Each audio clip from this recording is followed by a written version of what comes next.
Welcome to Scouching's 2024 Prospect Pipeline Review, and today we're looking at the St. Louis Blues. Now, the St. Louis Blues have drafted more often than you might think in the last few years, and there's some interesting players in here that I can't wait to talk about. But before we do, we have to define what a prospect is for the purposes of this video, and the tiers in which we'll be grouping these players into. So, a prospect in my work is a player that is within 5 years of their first year of NHL draft eligibility, and they haven't been on an NHL roster for more than one season. In terms of the tiers, we start with a franchise level player, which is just an elite NHL player that you never ever want to trade. Think a Sidney Crosby, a Connor McDavid.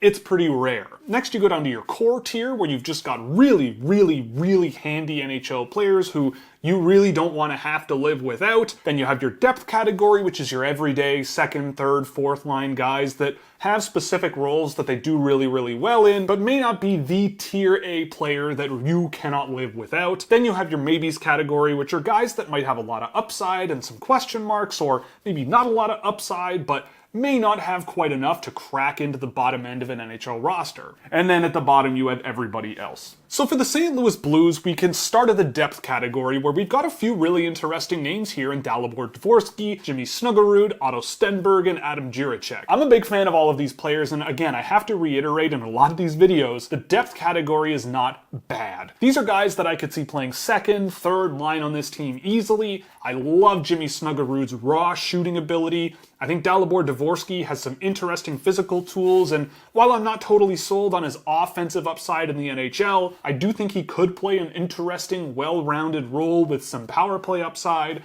Otto Stenberg has a ton of upside, and I think that he could become a really impressive NHL player one day. And I'm one of the more optimistic people on Adam Jiricek that's out there. I thought he was a really good pick for St. Louis, and while I might not think he's an elite NHL defenseman one day, I do think that he could be a really important one, and one that you play 82 games a year and like having on your roster. Beneath them, we have a lot of guys in the maybes category, and there's a lot of interesting players here. I think Theo Lindstein is a player who took a big step forward in his game this past year, and I think I could be pushed to be more optimistic on him. Zach Bolduc and Zach Dean are two guys that I think have looked fine in the AHL, and I think that a top 6, top 9 role in the NHL isn't out of the question for them long term, but I'm a little bit more hesitant than many on them. There are guys like Adam Yeko in here who I think could fill out the bottom end of an NHL roster, but I think they have a ways to go. The same can be said about Lucas Fischer, but there are some interesting players in here. I am really optimistic about Simon Robertson now that he's coming to North America. I really was hoping that at some point he would begin to earn more ice time in Sweden, because whenever I watched him in Sweden, I thought he played really well. It's just that he was locked away in the bottom 6 of a team and wasn't really playing much of an offensive role at all, when that's what he does. So we'll see how he does with Springfield. I'm optimistic, but he has knocked himself down into the maybes category for me. Vadim Zherenko, I think, is one of the more underrated goalie prospects in the league right now. I thought he had a really good season last year with Springfield and heavy workloads, and I do think there are some interesting prospects in this tier that could pop into an NHL role with St. Louis at some point. Down at the bottom, we go to the everyone else category, and this is everybody else. There are some in here that I'm more optimistic than most. Guys like Jakob Stancil, Dylan Peterson are interesting players that I think may have some NHL upside at some point. Yuri Pekarsik is a player that I thought has also looked pretty good, and I'm curious what he looks like with the Moncton Wildcats this year. Aleksanteri Koskemaki has been taking steps forward in Finland, but again with these players, it's players that I think just have a long way to go with their NHL likelihood, statistically speaking. It's not impossible,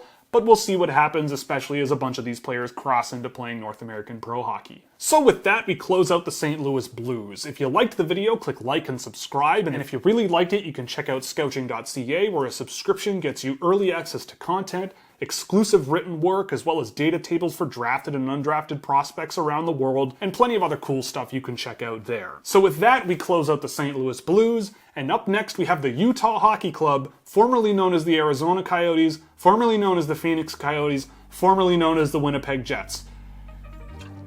So we'll see you then.